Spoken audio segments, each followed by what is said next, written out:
Hi guys, welcome back to my channel. In today's video, I'm going to go through a trade that I took this week on SMCI. So this week I've only taken 2 trades so far. It is Thursday, tomorrow is Friday. So let's see what we get. Today I didn't take any trades so far, but I took Tesla on Tuesday, and then I took Tesla on Monday, and I took SMCI on Wednesday. SMCI was actually a swing trade that I was waiting for, and I had missed it the prior day.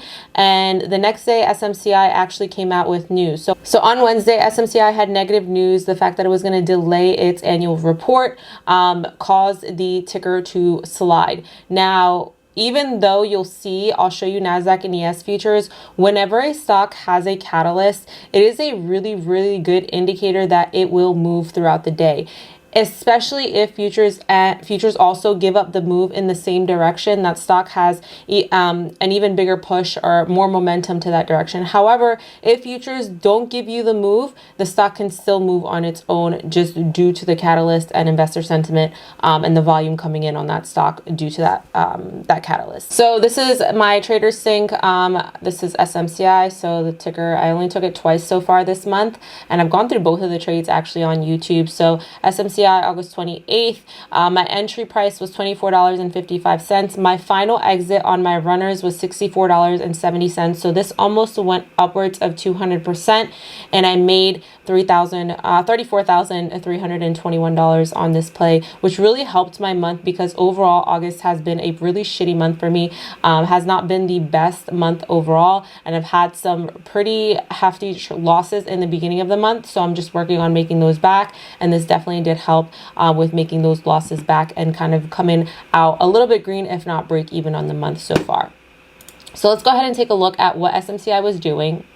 So pretty much what I was waiting for over the past several weeks on SMCI was this trend line break. So if you look over here, SMCI was in an upwards trend, and I was waiting for it to break the trend line. And now this is a really strong trend line here. You can see very clearly, this is the swing low here. So the swing low on this trend line or on this trend is around 479. Okay, this is your swing low. 1, 2, 3, 4, 5 touches before it finally broke out. Now, what I was waiting for here, even though we got the breakout on SMCI, I wanted it to clear this previous kind of wick that it had. So I wanted it to clear 600. That was the level that I was watching on SMCI for it to overall clear and get a sell down. I was looking for it for a swing to that swing low. So whenever a stock breaks out of a trend line, usually the target is the swing low or swing high of that trend line, which in this case would be about 479. Now you can see that once we had been consolidating on SMCI for a couple of days, so when it did create that base at 600, it held from 600 into around 640. So it was in an area of consolidation. So this is a really high probability setup in my opinion. Whenever you get a stock that makes a trend up like this and then enters an area of consolidation, this is a high probability setup. There's one of two things that can happen. It's either going to break the upside of that consolidation or the downside. And the more times it touches within that range, the higher probability the setup becomes. So you can see that 1, 2, 3, 4, 5, 6, 7 days it ranged before it finally broke out. And when it did break out, it actually didn't have the catalyst on the breakout. So the catalyst was a couple days later. It broke out, and you can see we got a nice trend down, and it broke through that swing low into the following support level, which was at 400 on SMCI. Okay, so really I missed this play. This play was on Monday. It broke out. I hesitated. I was watching SPX. I ended up taking, I'm sorry, not Tesla this week. I took SPX puts. I ended up taking SPX puts, so I wasn't able to focus on SMCI. And then the following day, kind of chopped around before we got that news. So if we go ahead and take a look at Wednesday.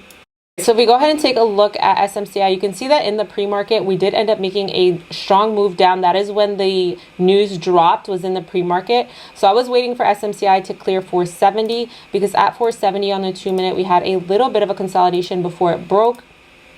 So let me show you. I was watching SMCI on the 2-minute, and then afterwards I switched over to the 5-minute because it was more of a day trade after I scaled out.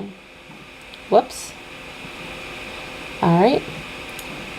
So here we can see we got the pre-market leg down, consolidated, and then right at open, we ended up getting the move. Now, I don't usually enter trades right at open, but because this had a catalyst, it was enough for me. And then also SMCI had a lot of volume coming in on BOOKMAP, so I was comfortable entering it when I did. So I entered SMCI puts at 932. Once it broke the 470 level, my stop on this play was around 485 where its VWAP was sitting. So if you look here, that was where the VWAP retest was. And you can see that the 9 EMA and VWAP also crossed on the 2-minute. So it usually signifies a downtrend. So we can see that SMCI, my first target on this play was 450. That is where I had buyers sitting on BOOKMAP. So that's why it was my first target. Below 450, 440 had significant buyers. And then below 440, I didn't see any buyers on SMCI until 400. So my target on my runners ended up being that 400 target. And it did go exactly to 400 and then bounce. So my entry here was 932. I scaled at 936 once it cleared through the 450 and was approaching the 440 buyers sitting on BOOKMAP. I ended up exiting 80% of my position as it approached 440 on BOOKMAP. So 938, I ended up exiting, 939, I ended up exiting 80% of my position here. So I was only holding 20%. I dropped my stop on this play to 460 at that point. That was where VWAP was sitting. So I dropped my stop to 460. We ended up pulling back here and then continuing right down. It was just a pullback. Even on the 2-minute, you can see clean pullback. We ended up retesting that 9 EMA here, a little bit of an H pattern, and then continued back down on SMCI.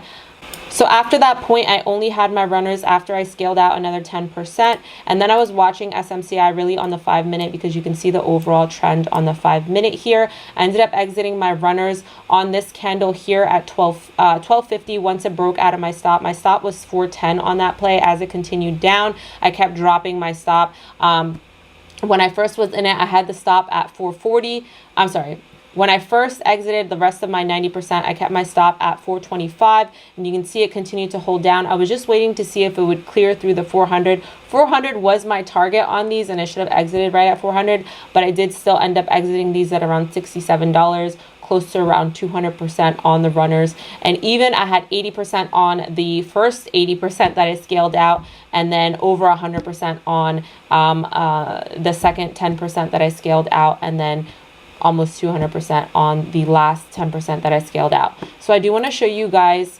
All right, guys, so I want to show you a couple screenshots from BOOKMAP. BOOKMAP is actually what really helped me gauge certain levels of support on SMCI, especially when a stock has a catalyst. You want to make sure that even if you have levels of support or resistance, it can either really quickly break through them or hold. So it's really important to understand where there's volume and where there's buying or seller sitting, whether you're using order flow through BOOKMAP or you're watching level 2 and the tape. So the first one I want to show you guys here is this one right here.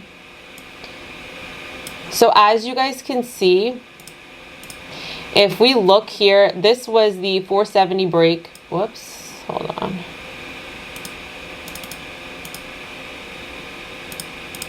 So if we look here, this was the 470 break on BOOKMAP.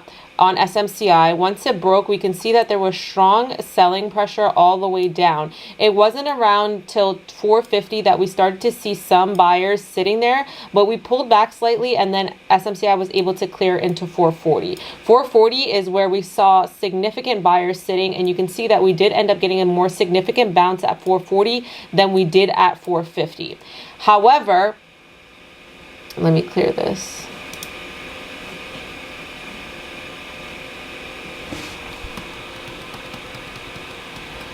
However, even though we got the bounce at 440, you can see that there was not heavy buying pressure stepping in. Okay, not heavy buyers stepping in on SMCI. So sellers still had overall control.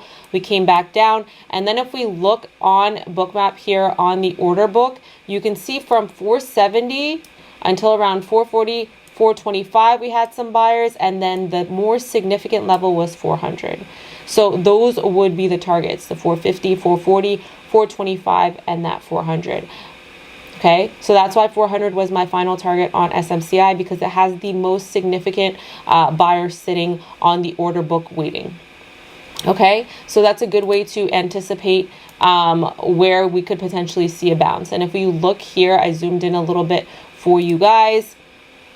You can see here, once the 470 broke, we got the selling pressure come in. We got some buyers step in here at 450, but again, nothing too significant. You can see here up close, there's not significant buying pressure stepping in. And also it held that previous resistance. And you can see that there's sellers sitting at this level. So the only way that this would bounce is if it would get through the sellers at this level. We ended up breaking back down and making the move, ended up holding at around 440, because we did have some more significant buying pressure sitting there at 440. Okay, so I have been utilizing Bookmap a lot more heavily when I'm trading tickers, because I have found that it's a little bit more helpful. It is helpful with futures 1000%, but when you're trading tickers and they're trending and they have a catalyst, Bookmap is really helpful to identify areas of resistance and support, areas where there's significant buyers and sellers are sitting, especially if you're day trading. It's really, really helpful. Okay, and you can see that at 400 it bounced here, tried again later in the day. It did clear 400, cleared those orders. You can see that order book getting filled, but we weren't able to clear the rest of these buyers sitting from 395 to 390, and that's when SMCI ended up bouncing.